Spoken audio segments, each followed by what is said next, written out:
Good morning, children. How are you? You all are fine? Very good. Look, the children, now we will study about civics lesson number 25, equality in Indian democracy and struggles for it. भारतीय democracy या लोकतंत्र में किस तरह से समानता के लिए संघर्ष हुआ, उसके बारे में ये लेसन है। Preamble to the constitution of India. Preamble जानते हो? प्रीफेस, भूमिका। किसी चीज़ के बारे में जो कुछ भी स्टार्टिंग होता है, प्रस्तावना, कोई चीज़ बात लिखी जाती है, बताई जाती है, उसके बारे में इंट्रोडक्शन जो होता है, ये आपका प्रीएम्बल में हमारे जो कॉन्स्टिट्यूशन ऑफ इंडिया में है, इसमें भी एक तरह से हर जगह हम देखते हैं कोई भी बुक्स वगैरह होती है तो उसमें स्टार्टिंग में कुछ लिखा होता है बुक्स के बारे में कि किसके द्वारा क्या लिखा हुआ है और उसके बारे में जो कुछ बताई जाती है बात, ताकि उसको क्लियर हो सके, तो यही प्रीएम्बल कहलाता है। Preamble to the constitution of India. तो प्रीएम्बल जो है to the Indian constitution incorporates all the guiding values that inspired and nurtured the freedom struggles. The preamble to the Indian Constitution runs like this. इस तरह से preamble of Constitution का जो part है उसमें दिया हुआ है, किस तरह से गाइड किया हुआ है, हमारी जो इम्पोर्टेंस क्या है preamble की। We the people of India, having solemnly resolved to constitute India into a sovereign, socialist, secular, democratic republic and to secure to all its citizens. इसमें ये बताया कि लोग जो भारत के नागरिकों के लिए हैं, भारत के जो रहने वाले लोग हैं उनके लिए यहाँ पे solemnly resolve to constitute India, वो इस बात के लिए संवैधानिक रूप से इसके लिए जिम्मेदार हैं या एक प्रकार से उसको बनाए रखने के लिए वो करबद्ध हैं या प्रतिबद्ध है, किस कहते हैं इसको।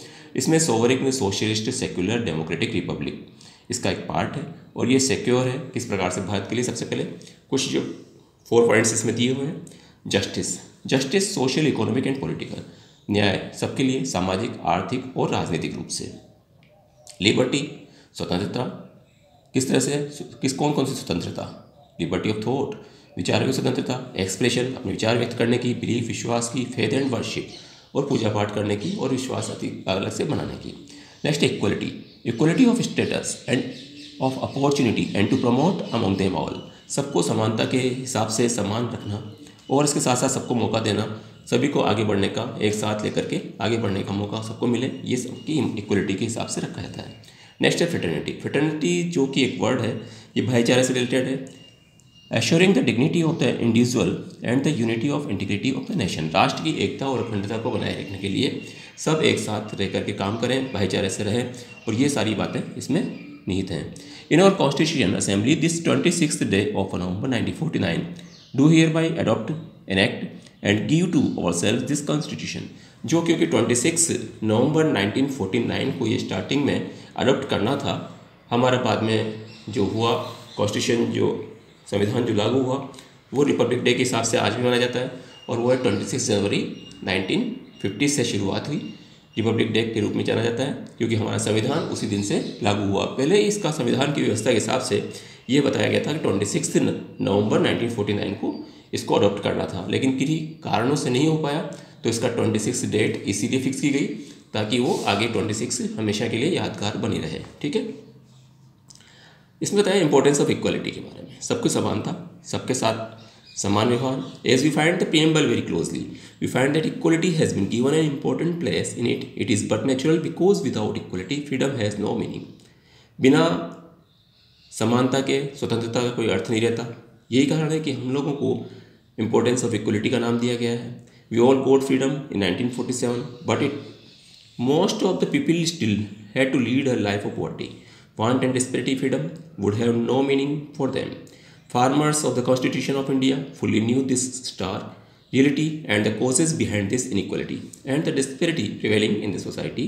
That is why they have given an important place to equality in the preamble to Constitution of India. जो 1947 में हमारा देश आज़ाद हुआ, लोगों को सबको स्वतंत्रता के अधिकार के हिसाब से, जो यहाँ पे जो लोग, कई लोग इसमें यहाँ पे बेचारे गरीब थे, कुछ से व्यवस्थाएं थी स्वतंत्र होने के लिए जो जागरूक रहे, कुछ किसान वगैरह जो संविधान जो बनाया गया वहाँ तक पहुँचा नहीं, एक प्रकार से उनको सबसे ज़्यादा प्रभावित हुआ और यही कारण रहा कि अनइक्वलिटी या एक प्रकार से जो लोगों में विभिन्नताएं थी समाज में, ऊंच नीच की भावना वगैरह वो भी व्याप्त रही। तो ये एक प्रकार से लाने का प्रयास यहाँ का किया गया। Next causes of inequality and discrimination, कौन कौन से कॉजेज थे इनइक्वलिटी के, उसके बारे में बताया हुआ है। सबसे पहले यहाँ जो स्टार्टिंग में दिखाया हुआ है कौन सा है, सबसे पहले ये दिखाया हुआ है inequality can be due to caste distinction. सबसे पहले तो जातिगत भेदभाव। जातिगत भेदभाव समझते हो, जाति, उच्च जाति, निम्न जातियों के बारे में, क्योंकि हमारा जो समाज था पहले 4 भागों में डिवाइड किया गया था और 4 भागों के हिसाब से हमारे यहाँ ब्राह्मण, क्षत्रिय, वैश्य और शूद्र की अलग अलग व्यवस्था यहाँ हमारे वैदिक काल से चली आ रही थी।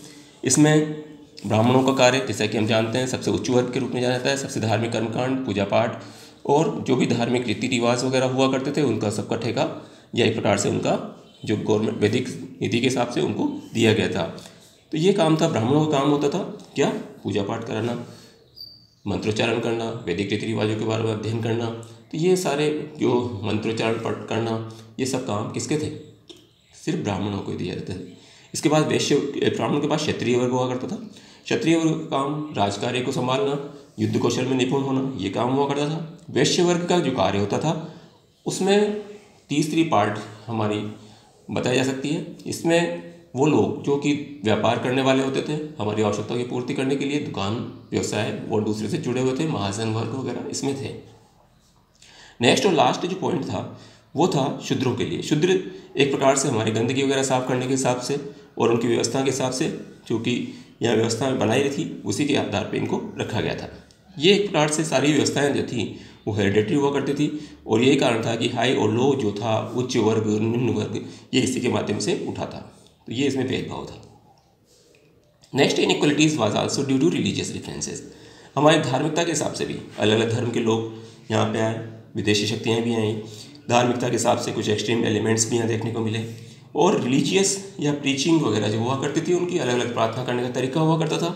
जैसे कि हम समझ सकते हैं उनका एटीट्यूड अलग तरह का होता था, क्योंकि सच एन